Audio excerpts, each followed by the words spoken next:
Were you surprised at how focused and committed he seemed to the task? We're always surprised. There's nothing quite like that moment where you see exactly what the agents, the surveillance agents, and the undercover officers are experiencing face to face. What makes somebody who's living, some would say, a pretty typical young person's life, suddenly become a person willing to go and kill members of Congress? Yeah, that's a great question, and it's one that we don't fully understand. We've spent a lot of time looking back over our subjects of investigation and trying to determine exactly what are those factors that influence people, particularly young people, and start them out along that path of radicalization. In this case, he thought he was dealing with al-Qaeda operatives. He did.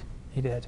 You know, Pierre, this case is very similar to many that we've handled in this way. We always evaluate our subjects across the two axes of intent and capability.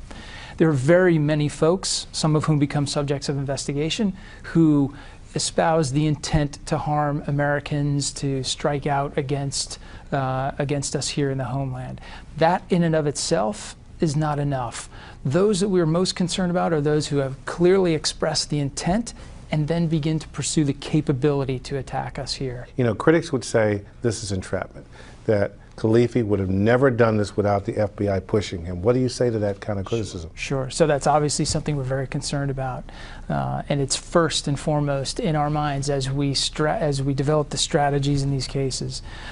First, I would say that we don't even consider the use of these sorts of undercover strategies until we are convinced that the individual clearly intends to do what they've said they intend to do. Do you have any doubt that Kalifi would have carried out the attack if the gun was real and if the suicide vest was operational?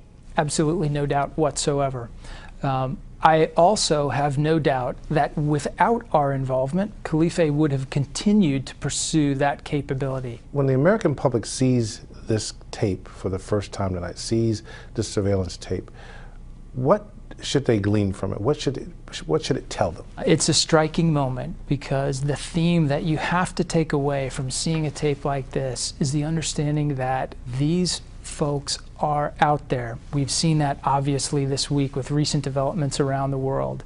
But this is one more example of the fact that this threat that we have talked about so much over the last weeks, months, years, in fact, is very real. So when we have made an assessment that a subject is that dangerous, that he clearly intends to hurt us, and he is now pursuing the capability to conduct that sort of attack, we are obligated to act to prevent that attack.